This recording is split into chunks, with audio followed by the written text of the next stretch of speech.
Sir আসতে পারি? হ্যাঁ আসুন, কি ব্যাপার?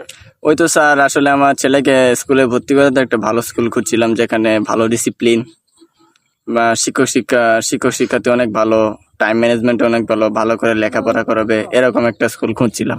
হ্যাঁ, কোন স্কুল পেলেন? আরে স্যার, আপনার স্কুলে তো ভর্তি করাবো। আরে হ্যাঁ হ্যাঁ, আপনি ভালো স্কুলে এসেছেন, ভালো স্কুল, আমাদের স্কুল অনেক ভালো। তাহলে আপনার ছেলে কি কোন ক্লাসে পড়ে? স্যার, 1-এ ভর্তি করাতে চাচ্ছিলাম। ক্লাস 1-এ? হ্যাঁ, ভর্তি করাতে পারেন। তাহলে আপনি কিসে চাকরি করেন? স্যার, আমি তো আসলে এসআই। বাহ, তাহলে আপনার অনেক টাকা। আরে আরে, এসব কি বলছেন স্যার? হ্যাঁ, এটা মানে আমি একটু বেশি মেতে গিয়েছিলাম। আসলে স্যার, আমরা শুনেছি অনেক স্কুলে নাকি বাচ্চাদের মাসিক বেতন না দিতে পারলে ক্লাসের বাইরে কানে ধরে দাঁড় করিয়ে রাখে। ছি ছি, এসব এরা কি করে ওদের? আসলে স্যার, আমি শুনেছি অনেকে এরকমও শুনেছি যে প্রচন্ড রোদের মাঝে মাঠের মধ্যে কান ধরে দাঁড় করিয়ে রেখেছে। ছি ছি, এটা তো খুবই জঘন্য একটা ব্যাপার। ওদের মাথার উপর একটা ছাদ তো দিতে পারতো, একটা চাদর তো দিতে, একটা কিছু না হোক একটা ছাতা তো দিতে পারতো। ছি ছি, এইসব আমরা করি না। আমরা এরকম কোনো কাজ করি না। আপনার ছেলেকে নিশ্চিন্তে আমাদের স্কুলে ভর্তি করাতে পারে। বাহ স্যার, তাহলে কি মাসিক ফিস না দিলে কিছু হবে না নাকি? মাসিক ফিস আমাদের স্কুলে তো মাসিক ফিসই নেই। তার মানে? আমাদের স্কুলে প্রতি বছরেরটা একবারে নিয়ে নেওয়া হয়। ওরে বাহ, তো খুব ভালো একটা। যা কখন দিতে হয়?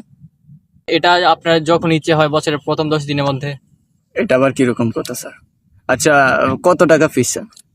ফিসটা আপনার আপনার ক্লাস 1 তো, এটা ধরেন ক্লাস 1-এর প্রতি বছর 8 লাখ টাকা। এই স্যার, এসব কি বলছেন?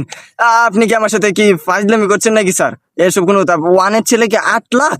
হ্যাঁ, আপনারা আমাদের স্কুলে ডিসিপ্লিন দেখেন না? আমাদের স্কুলে তো ভালো একটা স্কুল। স্যার, ফিসটা একটু বেশি হয়ে গেল না? একটু কমানো যায় না? একটু ছাড় কিছু। আচ্ছা আচ্ছা আচ্ছা, তাহলে আপনি 8 লাখ থেকে 1 টাকা কম দিয়ে দিন। স্যার, এটা আবার কোন কথা? 1 টাকা আবার কিভাবে কমানো যায় স্যার? আরে ভাবুন, 1 টাকা, 1 টাকা একসময় কি না হতো। আমাদের বাপ দাদার সময় 1 টাকা অনেক বেশি মূল্য ছিল। এখন না আপনারা। আচ্ছা আচ্ছা স্যার, ছাড়ুন এসব কথা, ছাড়ুন। আচ্ছা স্যার, ফিসটা না দিলে কি হবে? আমি বলি, ফিসটা না দেওয়া এটা ছাত্রের কোনো দোষ না, এটা হচ্ছে ছাত্রের বাবার দোষ। তাই আমরা ছাত্রের বাবাকে ফোনে টর্চার করি। ফোনে টর্চার না হলে আমরা ছাত্রের বাবাকে ডাইকে আনি, তারপর ওনাকে আমরা ক্লাসের বাইরে দাঁড় করিয়ে রাখি। তাহলে কি আমাকে কি কানে ধরে ধরে থাকতে হবে নাকি স্যার? কানে ধরে থাকতে পারেন, এছাড়া আপনি নীল ডাউন হতে পারেন। ও আপনার ইচ্ছা, আপনি চাইলে মুরগির মতো দাঁড়িয়েও থাকতে পারেন। আরে, এসব কি অসভ্যতা স্যার? আচ্ছা, অসভ্যতা? এটা অসভ্যতা কিছু না। আমি আপনাকে ফোনে টর্চার করে দেবো, তারপরে আপনি টাকা দিয়ে দিবেন। আরে, আপনি তো আসলে, আচ্ছা এসব কথা বাদ দিন। আচ্ছা স্যার, আপনারা সবচেয়ে বেশি কিসের দিকে নজর দেন? টাকা? এসব কি বলছেন স্যার? আচ্ছা, আমি বলতে দিন, শেষ করতে দিন। আমরা সবচেয়ে বেশি যেন আমরা টাকার উপরে নজর না দিই, সেটা থেকে আমরা সবচেয়ে বেশি নজর দিই। ও আচ্ছা আচ্ছা, হ্যাঁ ভালো। আচ্ছা, আপনাদের স্কুলের ডিসিপ্লিন মানে টাইম ম্যানেজমেন্টটা একটু নিয়ে বলবেন?